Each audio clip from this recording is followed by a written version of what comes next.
بسم اللہ الرحمن الرحیم اقرأ باسم ربک الذی خلق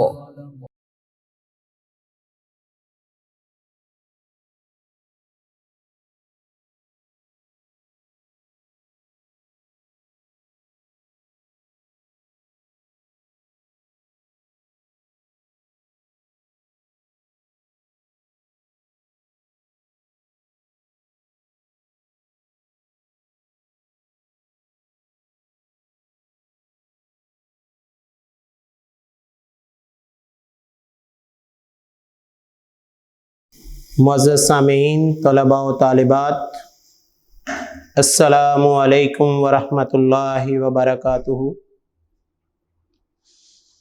جیسا کہ مختلف مضامین کے جو لیکچرز ہیں وہ ہم پچھلے 1 سال سے یوٹیوب پہ پڑھتے آ رہے ہیں، ان مضامین کے حوالے سے ہم کافی حد تک علوم حاصل کر چکے ہیں، لیکن آج جس سبجیکٹ کے حوالے سے ہم پڑھنے لگے ہیں اس سبجیکٹ کے حوالے سے طلباء کو کافی حد تک مشکلات کا بھی سامنا ہوتا ہے اور کسی حد تک تجسس بھی ہوتا ہے، کیونکہ اس سبجیکٹ کے نام سے جو چیزیں واضح ہوتی ہیں انہی کو ہی ہم آج ایکسپلین کریں گے۔ تو سب سے پہلے آج کے ہمارے سبجیکٹ کا نام جو ہے وہ کیا ہے؟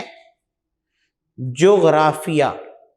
یہ بیٹا 8 کلاس کے تمام بچوں کے پاس بک موجود ہے جس کا نام کیا ہے؟ جغرافیہ، جس کو انگلش میں ہم جیوگرافی کہتے ہیں۔ اب جیوگرافی جو ہے یہ 2 الفاظ کا مجموعہ ہے۔ کون کون سے؟ ایک کو ہم کہتے ہیں جیو اور دوسرے کو ہم کیا کہتے ہیں؟ گرافی۔ اب جیو کا مطلب ہوتا ہے زمین، ٹھیک ہے، اور گراف کا مطلب کیا ہوتا ہے؟ پیمائش کرنا، کسی چیز کو لائنوں کی مدد سے واضح کرنا۔ تو آج ہم جیوگرافیہ کے حوالے سے پڑھیں گے۔ اب زمین کے حوالے سے بھی ہم مختلف ٹی وی چینلز میں بھی دیکھتے ہیں، جن میں سے ایک کا نام ہی نیشنل جیوگرافی ہے۔ اس کا مطلب کیا ہے کہ اس چینل پر وہ ہمیں یہی باتیں بتاتے ہیں کہ زمین کے کتنے حصے ہیں، کون سے حصے پر کون کون سی چیز موجود ہے۔ اب دیکھیں، اگر ہم اس زمین کے میپ پر غور کریں تو زمین کے میپ پر ہمیں مختلف کلرز نظر آ رہے ہیں۔ تو اگر ہم غور کریں یہ جتنا بلیو کلر ہے، اب یہ کیونکہ بہت زیادہ ہمیں نظر آ رہا ہے، یہ جو بلیو کلر ہے یہ سارے کا سارا بیٹا یہ زمین کا حصہ پانی پر مشتمل ہے۔ باقی یہ جو چھوٹے چھوٹے ہمیں حصے نظر آ رہے ہیں جہاں پر مختلف کلرز ہیں، اس سے مراد کیا ہے کہ یہ زمین کے خشکی کے قطعات ہیں۔ اب ان خشکی کے قطعات کو مختلف کلر سے کیوں واضح کیا گیا؟ تاکہ ان قطعات میں مختلف ڈویژن کی گئی کہ کون سا ملک ہے، کون سی ریاست ہے اور وہ دنیا کے کس حصے پر واقع ہے۔ اب ہم بات کرتے ہیں زمین کی، کہ زمین کو اگر ہم غور سے دیکھیں بیٹا تو اس کے ایک یہ آپ کو ڈاٹ نظر آ رہا ہے، اس کو کیا کہتے ہیں؟ نارتھ پول۔ کیا کہتے ہیں؟ نارتھ پول۔ اسی طرح یہ اس کا دوسرا حصہ ہے، اسے کیا کہتے ہیں؟ South pole. کیا کہتے ہیں؟ South pole. یعنی ہماری زمین کے کتنے پولز ہیں؟ 2 پولز ہیں، ایک نارتھ اور ایک ساؤتھ پول۔ اس کے ساتھ ساتھ بچوں آپ ایک چیز اور غور کر رہے ہیں، یہ ہمیں لائن نظر آ رہی ہے، اس لائن کو کیا کہتے ہیں؟ اس کو کہتے ہیں ایکویٹر، یا اردو میں کہتے ہیں خط استوا۔ کیا کہتے ہیں؟ خط استوا۔ اب اس لائن کی مدد سے اس زمین کو دو حصوں میں ڈیوائیڈ کیا گیا ہے۔ ایک اس کا حصہ جو ہے وہ کیا ہے؟ نارتھ، اور دوسرا کیا ہے؟ ساؤتھ۔ اگر ہم اس لائن سے اوپر والی کسی بھی چیز کے حوالے سے ڈسکس کریں گے تو وہ کیا کہلائے گی؟ نارتھ پول کا حصہ کہلائے گی۔ اور اگر ہم اس سے نیچے والی چیزوں کے بارے میں بات کریں گے تو وہ کیا کہلائے گی؟ South pole. اس کے ساتھ ساتھ ایک اور چیز ہم دیکھتے ہیں، اس زمین کو یہ جو ہمارے ساتھ سرکل ہم نے یہ نظر آ رہا ہے، اس کے اوپر مختلف ڈگریز لکھی ہوئی ہیں۔ اس کا مطلب کیا ہے کہ زمین کے ان پولز کو مختلف اینگلز، مختلف ڈگریز میں واضح کیا گیا ہے۔ اگر ہم غور کریں، جیسے کہ آپ میتھمیٹکس میں بھی پڑھتے ہیں کہ ایک سرکل جو ہوتا ہے، ایک پورا جو دائرہ ہوتا ہے، اس کا کتنا اینگل ہوتا ہے؟ ایک پورا دائرہ بیٹا 360 کا اینگلز کا ہوتا ہے۔ کتنا؟ اس کا پورا اینگل کتنا ہوتا ہے؟ 360، یعنی 360 ڈگری۔ اب اگر ہم اس کو دو حصوں میں ڈیوائیڈ کرتے ہیں، جیسے کہ ہم یہاں پہ اس ایکویٹر تک دیکھیں تو یہ کیا ہوگا ہمارا 180۔ کتنا ہوگا؟ یعنی ایک ایکویٹر کے حصے سے دوسرے حصے تک، یہاں سے ہم شروع کرتے ہیں اور یہاں تک جائیں گے تو یہ ہمارا کیا ہوگا؟ 180۔ ہاں، اگر ہم ایک لائن یہاں ڈرا کرتے ہیں، اس لائن کے ڈرا کرنے سے اس حصے کے کتنے ہو جائیں گے؟ 2 پارٹ۔ تو یہ لائن تک، یہاں تک جو ہے، یہ ہمارا اینگل کتنا ہوگا؟ 90 ڈگری۔ کتنا ہوگا؟ 90۔ جیسے کہ یہ دیکھیں، اگر ہم یہاں پہ ایک لائن لگاتے ہیں، اب یہ لائن لگنے کے بعد ہمارے پاس کیا ہوگا؟ اس کے 2 پارٹ بن گئے۔ اس کا یہ والا اینگل جو ہوگا یہ بھی کتنا ہوگا؟ 90 ڈگری، اور اس کا یہ والا اینگل بھی کتنا ہوگا؟ یہ بھی ہوگا 90 ڈگری۔ اب ٹوٹل کتنا اینگل بن گیا ہمارے پاس؟ 180۔ اور اگر اس سائڈ پہ 180 ہوگا تو ہم نیچے کو دیکھیں تو یہ بھی ہمارے پاس کتنا بنے گا؟ 90، اور یہ بھی کتنا بنے گا؟ 90۔ تو اگر پورے دائرے کا ہم پوری زمین کا اینگل پیمائش کرنا چاہیں تو وہ ہمارے پاس بیٹا کتنا بن جائے گا؟ وہ ہمارے پاس بن جائے گا 360، یعنی 90 90 90، یعنی 90 اور 90 180، 180 اور 180 360۔ تو ٹوٹل ہماری زمین پر جو میپ پر ہمارا اینگل بنے گا وہ کتنا بنے گا؟ 360۔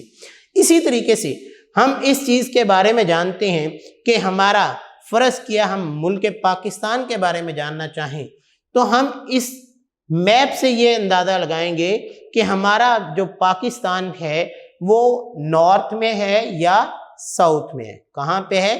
پہلا ہم کیا کاؤنٹ کریں گے؟ نارتھ میں ہے یا ساؤتھ میں ہے۔ دوسری چیز، اب نارتھ کے وہ کس اینگل پر ہے، یعنی کس زاویے پر ہے۔ اس کے اوپر بیٹا یہاں پہ آپ کو اینگلز اس نے لکھ کے دیے گئے ہیں، تو آپ دیکھیں گے کہ اگر پاکستان جو ہے یہ یہاں پہ موجود ہے تو یہ کتنے اینگل پر موجود ہے۔ تو اسی طرح آپ کیا کہتے ہیں کہ پاکستان کا محل وقوع جب پڑھتے ہیں تو آپ اس میں خطوط، عرض بلد اور طول بلد کے بارے میں پڑھتے ہیں کہ جناب اتنے خط استوا سے اتنا لمبائی پر اور اتنا چوڑائی، عرض کا مطلب ہوتا ہے چوڑائی اور طول کا مطلب ہوتا ہے لمبائی، تو اتنا لمبائی اور اتنا چوڑائی پر یہ موجود ہے۔ اسی طرح اگر ہم، یہ ہے ہمارا گلوب، یہ کیا ہے ہمارا گلوب، یعنی ہماری زمین، اس کو کیا کہا جاتا ہے؟ گلوب۔ کیوں؟ یہ زمین کے نقشے کے مطابق، جس طرح زمین جو ہے وہ تھوڑی سی چپٹی ہے، مکمل گول نہیں ہے، یہ اسی انداز سے بنایا جاتا ہے۔ اس کے بعد آپ کی بک کا پہلا کویسچن ہے جس کو کہتے ہیں نقشہ یا میپ۔ کیا کہتے ہیں؟ نقشہ یا میپ۔ اب نقشہ کس کو کہا جاتا ہے؟ بیٹا آپ پہلے چیپٹر کو کھولیں، پہلے چیپٹر میں آپ کو ہیڈنگ دی گئی ہے نقشے اور اشکال۔ کیا لکھا گیا ہے؟ نقشے اور اشکال۔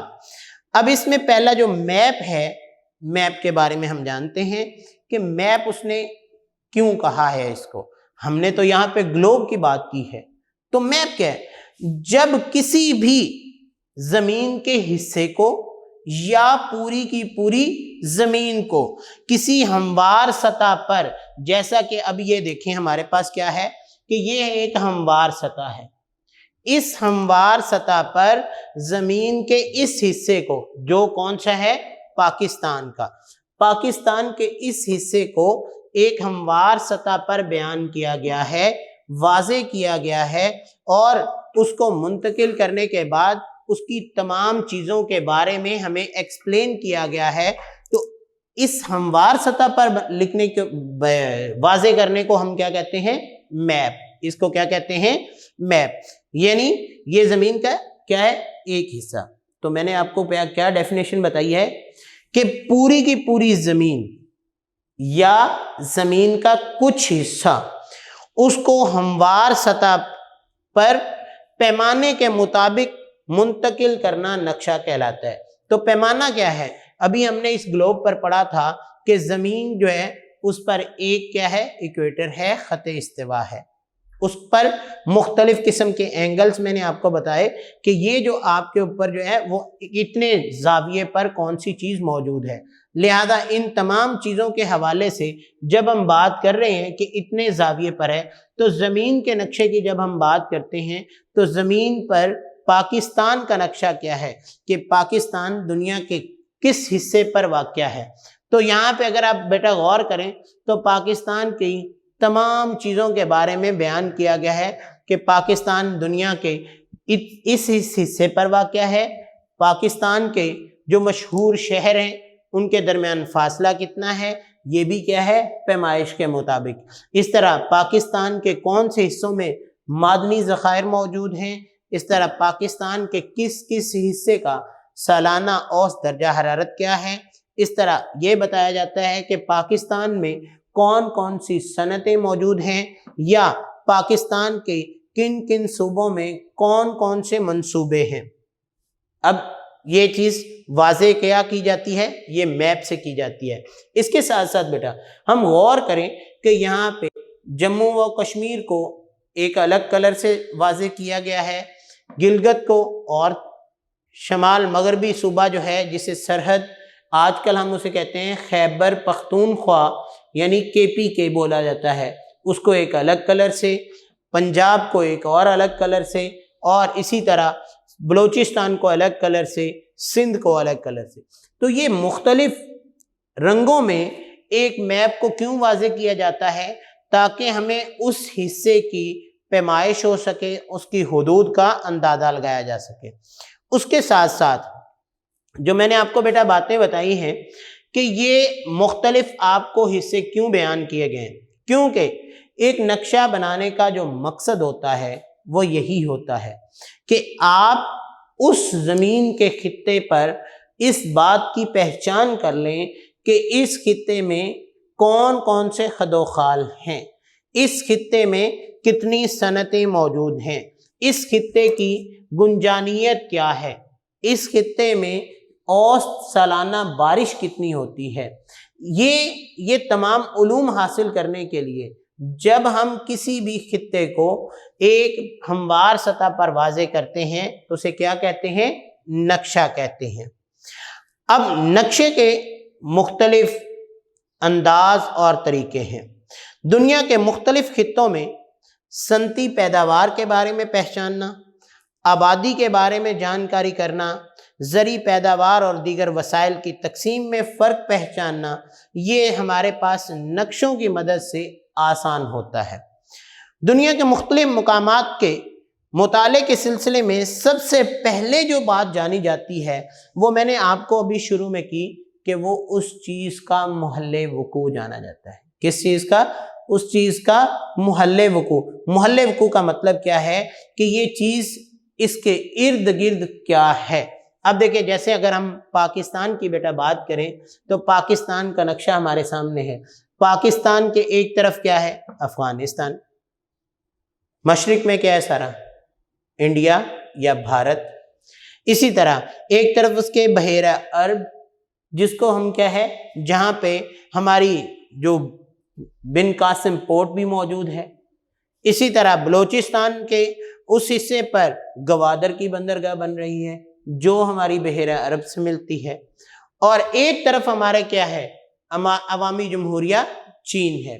تو اگر ہم بیٹا ان چیزوں پر غور کریں کہ یہ پاکستان کے ارد گرد کون کون سے ممالک موجود ہیں، پاکستان کی جو مختلف قسم کی حدود ہیں وہ کس کس حصے سے ملتی ہیں، کس ملک سے ملتی ہیں، کس خطے سے ملتی ہیں، تو وہ ہمارا کیا کہلاتا ہے، محل وقوع۔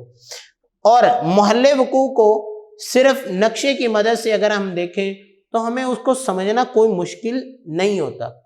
کیونکہ ہم اس میں سب سے پہلے اس کے مشرق، مغرب، شمال، جنوب، ان تمام ممالک کے بارے میں جان چکے ہوتے ہیں اور ہمیں اس کا بخوبی اندازہ بھی ہو جاتا ہے۔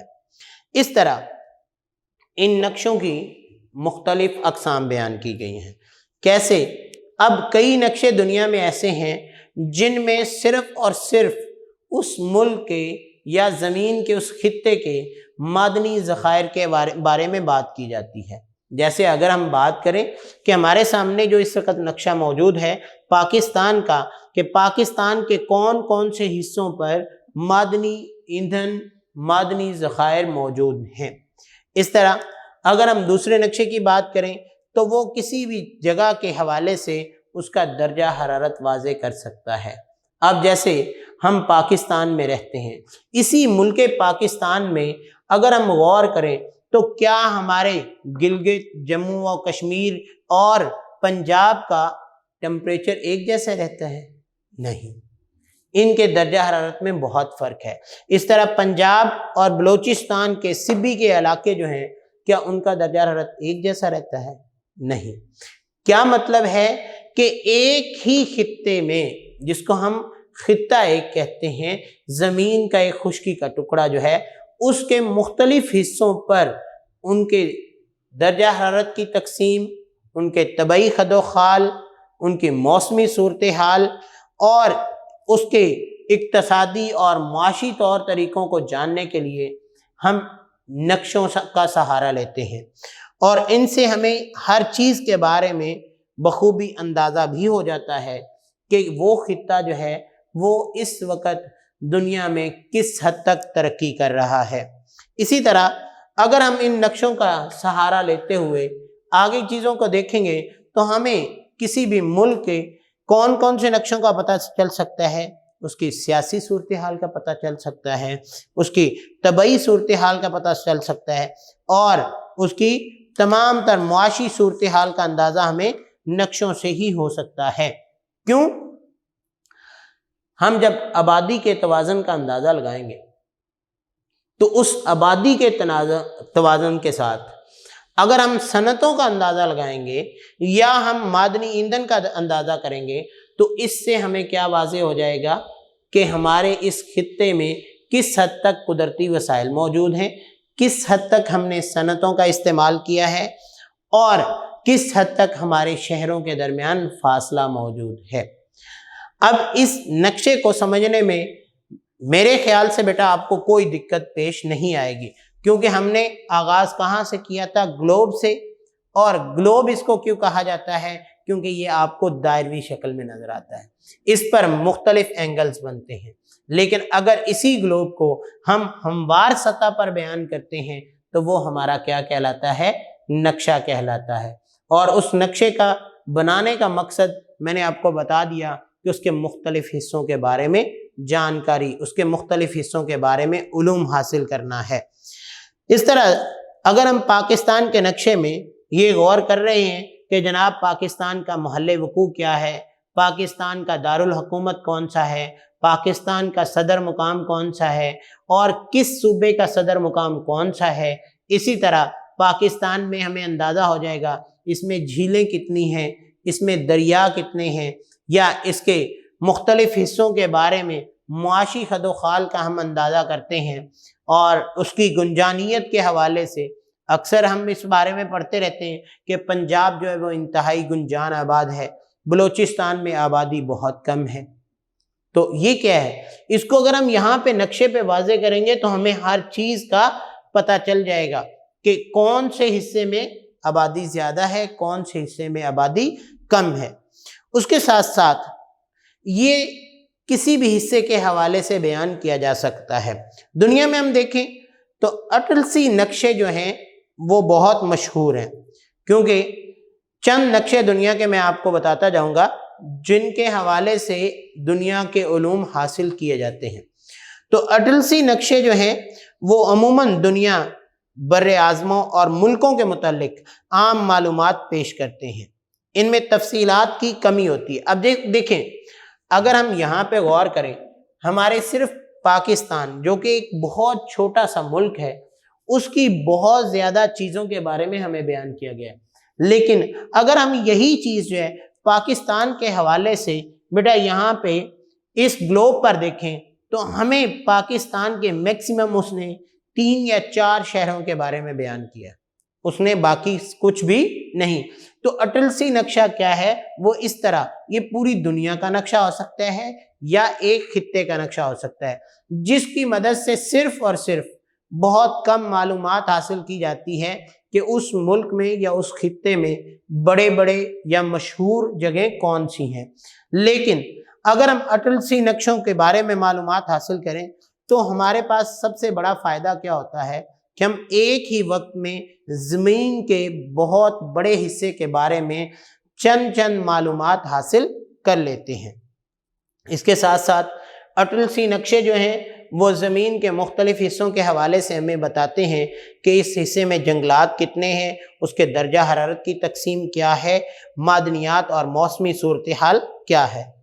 دوسری قسم کے نقشے بیٹا آپ کی بک کا پیج نمبر 2 اب جب آپ کھولیں گے تو آپ کو پتہ چلے گا کہ اس میں مساحتی نقشے ہوتے ہیں۔ اب مساحتی ٹوپوگرافیکل جو نقشے ہیں یہ ایک چھوٹے علاقے کے بارے میں کافی تفصیلات فراہم کرتے ہیں۔ جیسے ابھی میں نے کیا بتایا کہ یہ پاکستان ہمارا ایک چھوٹا سا علاقہ ہے، اس چھوٹے سے علاقے میں جو مکمل معلومات، اب دیکھیں وہاں پہ آپ کو یہ واضح نہیں کیا گیا کہ پاکستان کے کون کون سے صوبے ہیں، اس کے مشہور شہر کون سے ہیں، نہیں، وہاں پہ آپ کو گلوب پہ جو دکھایا گیا بیٹا یہ دیکھیں بالکل ایک معمولی سا نشان سا نظر آتا ہے کہ یہ پاکستان ہے۔ کیوں؟ کیونکہ وہ اٹلسی نقشہ ہے، اٹلسی نقشہ پوری دنیا کا بنایا جاتا ہے۔ اب کیا ہے، وہاں صرف یہ لکھا ہوگا پاکستان، اور اس نقشے کے یہ جو مساحتی نقشہ ہے اس میں ہمیں کافی تفصیل ملتی ہے۔ اب فرض کیا ہم اس جموں و کشمیر میں دیکھیں تو یہاں پہ لکھا ہوا ہے متنازع علاقہ، یہاں لکھا ہے سری نگر، ناگا پربت، بلتستان، یعنی پاکستان ایک صوبے کے بھی کئی حصوں کے بارے میں ہمیں علوم مل رہے ہیں۔ اس طرح گلگت، اس میں جو ہے ایجنسی کون سی ہے، کریم آباد کون سا ہے، گلگت کا شہر کون سا ہے، یا اس کے چھوٹے چھوٹے شہروں کے حوالے سے۔ اگر ہم کے پی کے میں آ جائیں تو یہاں ہمیں مالاکنڈ، پشاور، ہنگو، ناٹک اور اس کے ساتھ ڈیرہ اسماعیل خان، وانا، مختلف شہروں کی ہمیں تفصیل مل رہی ہے۔ یہ جو نقشہ ہے جس میں ہمیں مختلف شہروں، مختلف حصوں، مختلف صوبوں کے حوالے سے تفصیل ملتی ہے، اسے کہتے ہیں بیٹا مساحتی نقشہ۔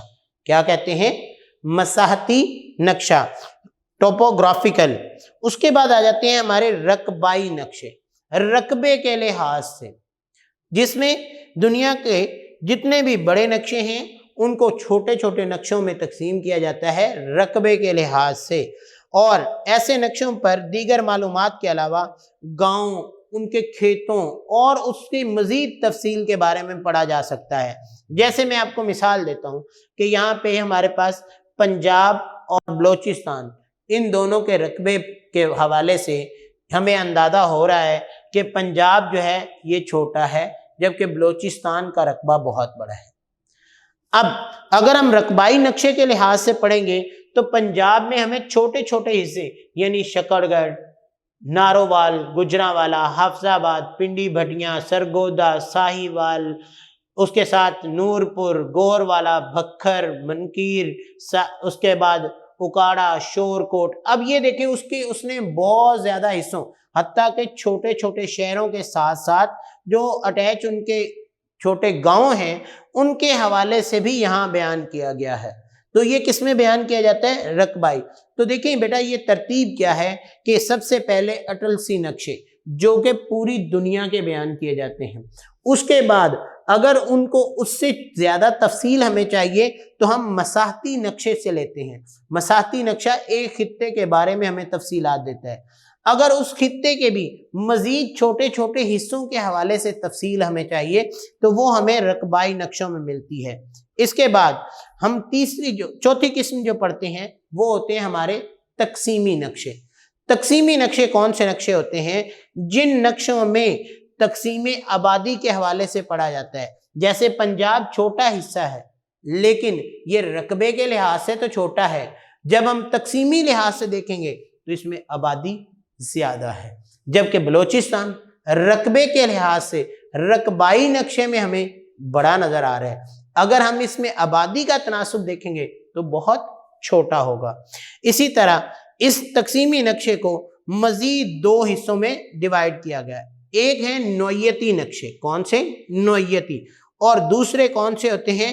جو ان کی بناوٹ کے لحاظ سے، اب نوعیت کے لحاظ سے کسی چیز کو واضح کرنا یا اس کی بناوٹ یا اس کی شیڈنگ کر کے، اب جیسے یہ شیڈ ہوا ہے کہ اس کا کلر اور ہے، اس کا کلر اور ہے، اس کا کلر، اب ان سب کا وائٹ کلر کر دیا جائے اور آپ کو ان کے مین جو ہے وہ نام ہٹا دیے جائیں تو جن بچوں کو پتہ ہوگا وہ تو سمجھ جائیں گے یہ پنجاب ہے، یہ KPK ہے، یہ بلوچستان ہے، یہ سندھ ہے، لیکن جن بچوں کو پتہ نہیں ہوگا ان کے لیے بڑی مشکل پیش آئے گی۔ اس لیے نقشوں کو مختلف شیڈنگ کے طریقے سے واضح کیا جاتا ہے۔ تو آپ نے آج بیٹا جو پہلا لیکچر پڑھا ہے، اس لیکچر میں ورک فار ڈے 1 میں جو باتیں پڑھی ہیں، سب سے پہلے ہم نے کیا پڑھا ہے؟ جغرافیہ کیا ہے۔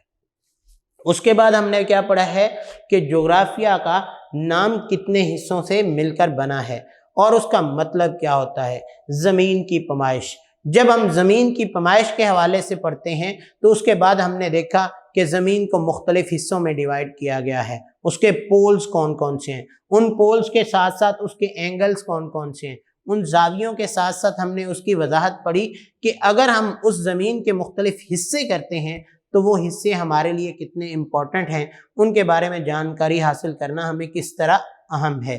پھر اگر اس کو ہم گلوب کہتے ہیں تو اگر اسی گلوب کو یا اس کے کسی ایک حصے کو ہم ایک ہموار فلیٹ سکرین پر ہموار سطح پر واضح کرتے ہیں تو اسے نقشہ کہتے ہیں، جو آپ کی بک کا پہلا کویسچن ہے کہ نقشے کی تعریف کریں۔ اس کے بعد ہم نے مختلف نقشے کے حوالے سے معلومات حاصل کرنے کے بعد نقشے کی 4 اقسام کے حوالے سے پڑھا کہ سب سے پہلے ہمارے پاس کون سے نقشے ہیں؟ اٹل سی نقشے، دوسرے ہم نے کون سے پڑھے؟ مساحتی نقشے، تیسرے ہم نے کون سے پڑھے؟ رقبائی نقشے، اور چوتھی قسم ہم نے کون سی پڑھی؟ تقسیمی نقشوں کے حوالے سے۔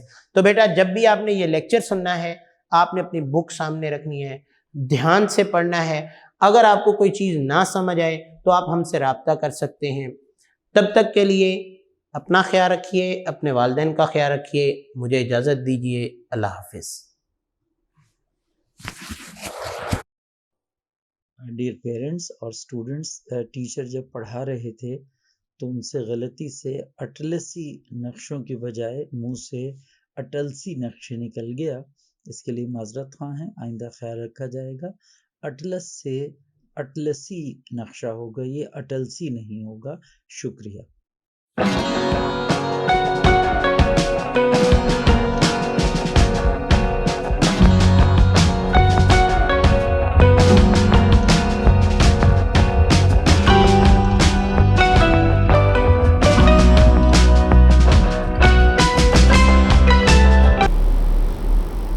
معزز سامعین، طلباء و طالبات، السلام علیکم ورحمۃ اللہ وبرکاتہ۔ جیسا کہ باب نمبر 1 کا آغاز ہم نے ورک فار ڈے 1 میں کیا تھا، جس میں ہم نے یہ بات پڑھی تھی کہ ہمارا سبجیکٹ جو ہے اس کا نام کیا ہے؟ جغرافیہ، جو 2 الفاظ کے ملنے سے بنا ہے، یعنی جیو اور گرافی، اور جیو اور گراف جو ہے ان دونوں الفاظ کو ملا کر اس کا مطلب کیا ہے؟ زمین کی پیمائش۔ اور اس کے بعد ہم نے یہ بات پڑھی کہ جب کسی بھی چیز کو یا کسی بھی نقشے کو گلوب کی صورت میں بیان کیا جاتا ہے تو اسے آپ راؤنڈ اباؤٹ کسی بھی چیز پر واضح کرتے ہیں. جیسے کہ آپ کے سامنے یہ گلوب پڑا ہے، اس کو آپ نقشہ کہیں گے لیکن نقشہ واضح نہیں کریں گے. کیوں؟ کیونکہ نقشے کی صورت میں جب ہم بات کرتے ہیں تو کسی بھی زمین کے حصے کو یا پوری کی پوری زمین کو اس طرح ہموار سطح پر بیان کرنا نقشہ کہلاتا ہے. اور یہ کیا کہلائے گا؟ گلوب. اس کو نقشہ نہیں بولیں گے بیٹا. کیا؟ اس کو نقشہ نہیں بولیں گے. پھر ہم نے اس کے بارے میں کچھ چیزیں پڑھی، نقشوں کی اقسام کے حوالے سے پڑھا کہ اٹلسی نقشے کا کیا ہوتے ہیں. اس کے علاوہ ہمارے پاس جو ہے وہ مساحتی نقشے کون سے ہیں، رقبائی نقشے کون سے ہیں. آج ہم نے تقسیمی نقشے کی آگے مزید 2 تحریریں پڑھنی ہیں کہ تقسیمی نقشہ جو ہے اس کو 2 انداز سے واضح کیا جاتا ہے. فرسٹ آف آل تو میں آپ کو بتا دوں جس کو کہتے ہیں نکات کا طریقہ.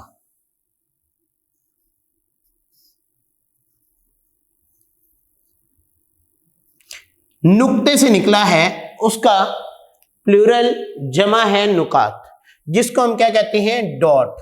کیا بولتے ہیں؟ ڈاٹ. یعنی کوئی ایسا نقشہ بنایا جائے جس نقشے میں مختلف چیزوں کو ڈاٹس کی مدد سے واضح کیا جائے. تو بیٹا آپ اپنی بک کا پیج نمبر 3 نکالیں. پیج نمبر 3 پہ ڈاٹ میتھڈ اس کے سامنے دیکھیں. آپ کو اس نے پاکستان کا یہی نقشہ دیا گیا ہے. اب پاکستان کے اسی نقشے میں اس نے آپ کو واضح کیا ہے کہ اس نے یہاں پہ ڈاٹس لگائے ہوئے ہیں. اس حصے میں بھی ڈاٹس ہیں، اس حصے میں بھی ڈاٹس ہیں، اس میں بھی، اس میں بھی، اس میں بھی اور اس میں بھی.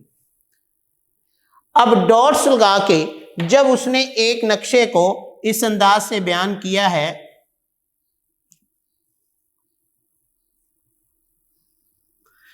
اب یہاں پہ اگر یہ اتنا حصہ ہے، اس میں اس انداز سے ڈاٹس لگے ہوئے ہیں. اس سے مراد کیا ہے کہ وہ اس حصے میں اگر آبادی کے تناسب کو واضح کرنا چاہتا ہے تو جب وہ پنجاب کے حصے میں آئے گا تو پنجاب میں وہ ڈاٹس کی تعداد اتنی بڑھا دے گا. اس سے مراد ڈاٹس کی مدد سے وہ آبادی کا تناسب واضح کر رہا ہے کہ ڈاٹس جتنے زیادہ ہوں گے، اس کا مطلب فی مربع کلومیٹر میں اتنے زیادہ لوگ زندگی بسر کر رہے ہیں. اور اگر ہم یہی ڈاٹس کے حوالے سے بلوچستان میں دیکھیں، آپ کی بک میں دیا ہوا ہے کہ بلوچستان میں آپ کو بہت کم ڈاٹس نظر آ رہے ہیں. اس کا مطلب کیا ہے کہ بلوچستان کا جو ایریا ہے وہ رقبے کے لحاظ سے تو بہت بڑا ہے، لیکن اس میں لوگوں کی آبادی انتہائی کم ہے. تو ہم بک کی طرف تھوڑی سی توجہ دیتے ہیں. آپ بیٹا ریڈنگ کو بھی ساتھ ساتھ دیکھیے گا.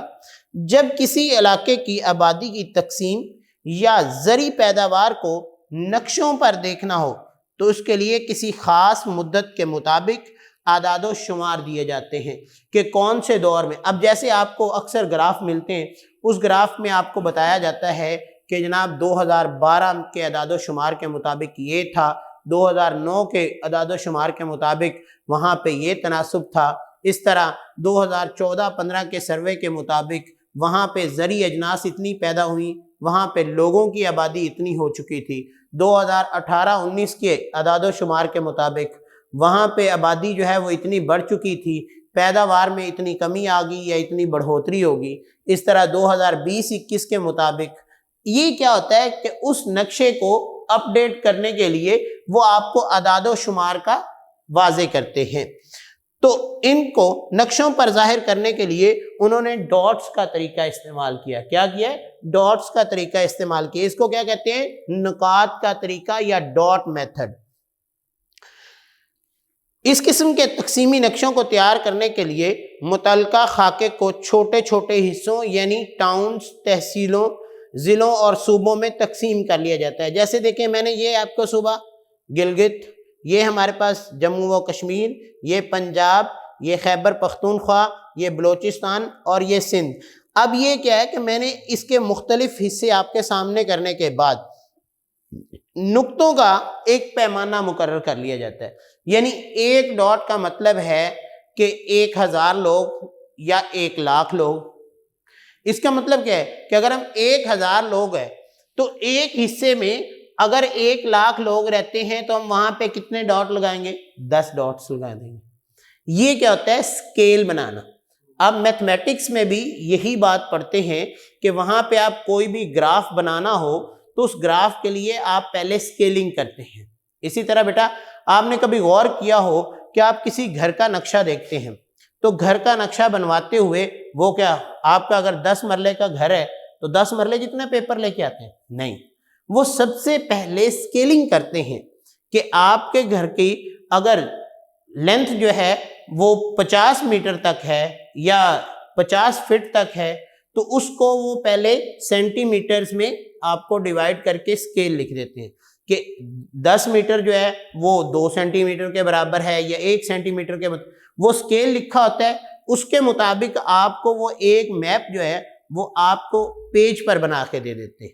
حالانکہ وہ اتنی بڑی جگہ ہوتی ہے لیکن اس کا جو نقشہ ہے وہ آپ کو ایک پیج پہ مل جاتا ہے. اسی طرح سے جب ہم کسی چیز کے بارے میں کوئی بھی ڈاٹس متعین کرتے ہیں تو اس ڈاٹس کا بھی ہم کیا بناتے ہیں؟ اسکیل بناتے ہیں کہ ایک ڈاٹ جو ہے وہ اتنے حصے کے لیے ہے.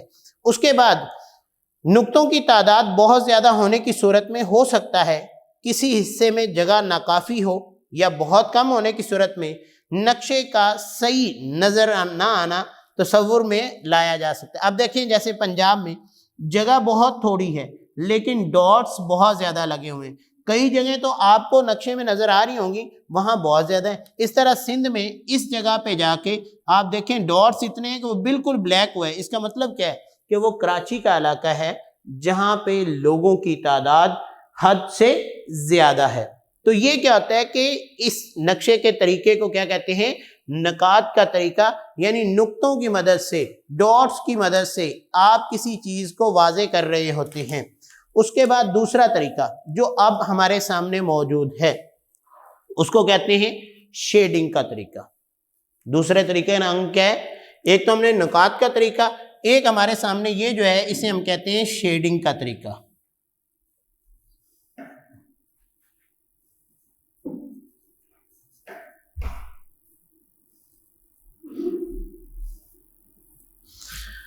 اب شیڈنگ کا طریقہ کون سا ہے جو ہمارے سامنے یہاں پہ شیڈ کیا ہوا ہے؟ جموں و کشمیر اس کو یلو رنگ سے، اس طرح گلگت بلتستان اس کو جو ہے پرپل کلر سے، سرحد یعنی کے پی کے خیبر پختونخوا اس کو پنک کلر سے، پنجاب کو لائٹ گرین کلر سے، اس طرح بلوچستان کو ایک یلو کلر سے اور سندھ کو بلیو کلر سے اس نے واضح کیا ہے.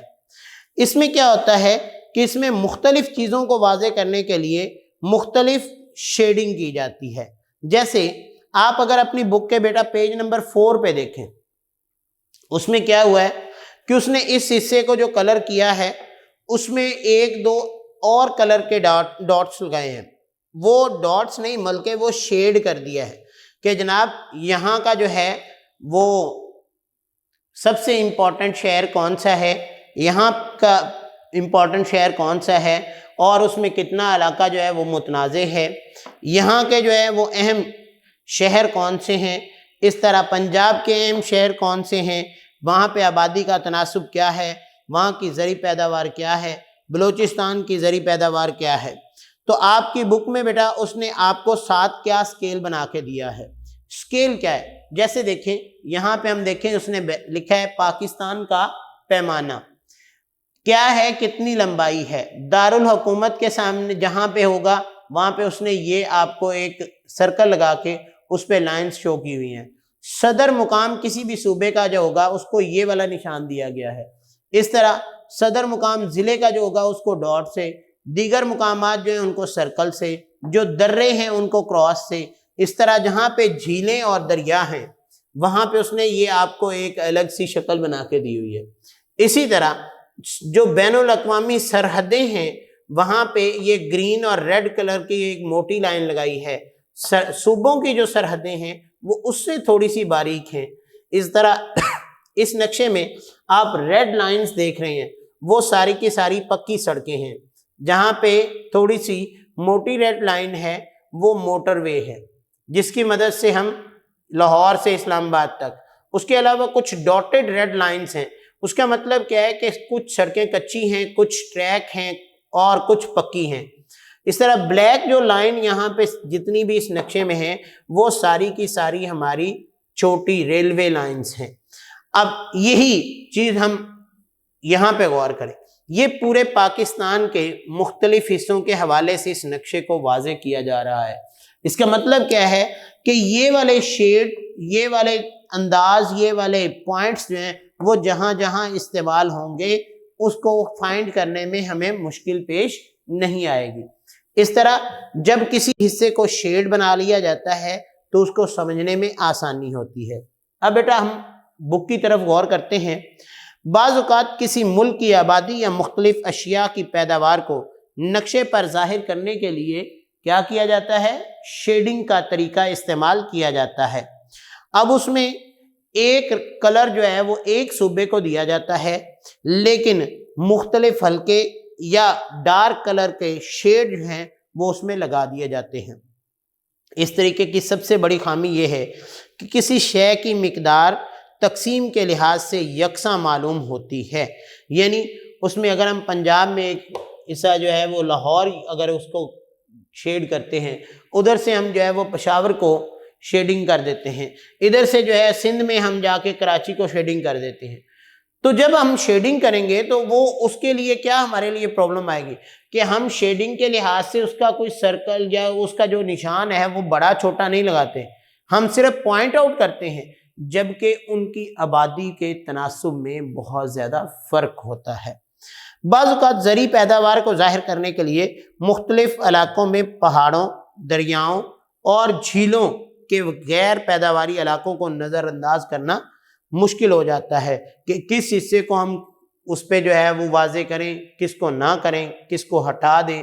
یہ کہ یہ ہمارے پاس جو ہے شیڈنگ کا طریقہ، اس کو اتنا زیادہ اہم نہیں سمجھا جاتا کیونکہ اس میں چیزیں اتنے واضح کرنے کا اصول نہیں ہوتا۔ اب یہ ہم نے آج جو پڑھا تھا یہ کون سے تقسیمی نقشے کی دو اقسام پڑھی تھی، کون سی؟ نکات کا طریقہ یعنی ڈاٹ میتھڈ اور شیڈنگ کا طریقہ شیڈنگ میتھڈ۔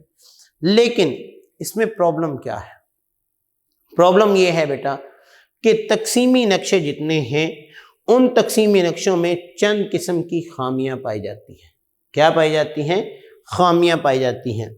نمبر 1 پہلی خامی کیا ہے کہ آبادی کی تقسیم کو ظاہر کرنے والے نقشے عام طور پر مردم شماری کی بنیاد پر ہی تیار ہوتے ہیں، کیونکہ دنیا کے اکثر ممالک میں مردم شماری کتنے سال کے بعد ہوتی ہے؟ 10 سال کے بعد۔ کتنے سال کے بعد ہوتی ہے؟ 10 سال کے بعد۔ جب مردم شماری ہر 10 سال بعد ہوتی ہے تو کسی علاقے میں لوگ بہت زیادہ منتقل ہو جاتے ہیں، کسی علاقے میں لوگ عارضی طور پر منتقل ہوتے ہیں اور کچھ عرصے کے بعد معاشی اور سیاسی صورتحال کے مطابق وہ واپس چلے جاتے ہیں۔ جس کی مثال میں آپ کو دے دوں کہ عام روٹین میں اگر ہم اپنے لاہور کو ہی دیکھیں تو لاہور میں کتنی زیادہ آبادی ہوتی ہے، سڑکوں پہ رش، مارکیٹس میں رش، گھر سے ہم نکل نہیں سکتے، جہاں جاؤ رش ہی رش، لوگ ہی لوگ۔ لیکن یہی چیز جو ہے ہم مردم شماری عام دنوں میں کر لیتے ہیں تو کیا سوچ رکھے جائیں گے کہ لاہور میں اس وقت آبادی کا تناسب اتنا ہے اور آبادی کے اس تناسب کے حوالے سے ہمیں لاہور کی ضروریات کیا کیا ہیں۔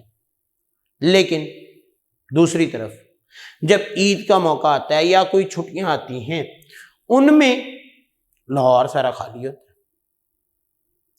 لیکن اگر ہم وہی مردم شماری کر لیں، عید کے دنوں میں کر لیں یا چھٹیوں کے دنوں میں کر لیں تو ہمارے پاس لاہور کے اندر آبادی بہت کم ہوگی۔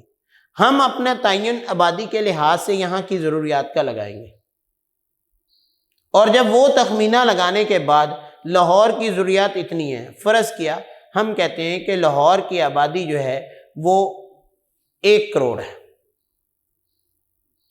اب یہ کیا ہے، یہ پورا لاہور اور اس کے گرد و نواح کی ہم مردم شماری کرتے ہیں عید کے دن میں۔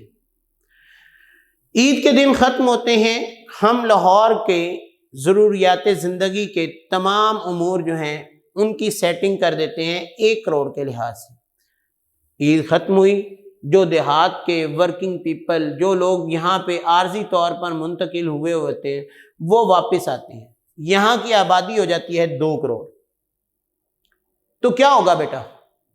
کیا وہ 1 کروڑ والی ضروریات جو ہے وہ 2 کروڑ لوگوں کی ضروریات پوری ہو سکیں گی؟ نہیں پوری ہوں گی۔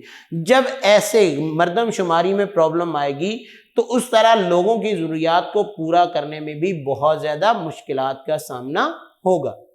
اس لیے تقسیمی نقشے جو ہوتے ہیں ان کو ہر 10 سال میں مردم شماری سے پہلے واضح کرنا، یا ان کے وہ جو ڈاٹس کا طریقہ ہو یا شیڈنگ کا طریقہ ہو، کسی بھی صورتحال میں ان میں کئی قسم کے نقاص یعنی کئی قسم کے اس میں پرابلمز رہ جاتے ہیں۔ چنانچہ اس قسم کی آبادی کی تقسیمی نقشوں سے دکھانا مشکل ہو جاتا ہے۔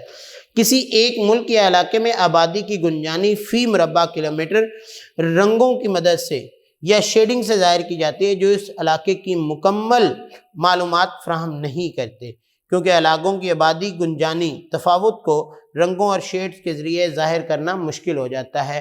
جیسے میں نے آپ کو بتایا کہ 4 شہروں کا میں نے آپ کو واضح کیا، ہم ان کے ڈاٹس لگا دیتے ہیں، لیکن ان ڈاٹس کے، ان شیڈ لگانے کے انداز سے ہمیں اس کی آبادی کا تناسب پتہ نہیں چل سکتا۔ دوسرا مسئلہ کیا ہوتا ہے؟ تقسیمی نقشوں کی تیاری سے کسی علاقے کی پیداوار یا آبادی کی تقسیم کا فوری اندازہ ہو جاتا ہے۔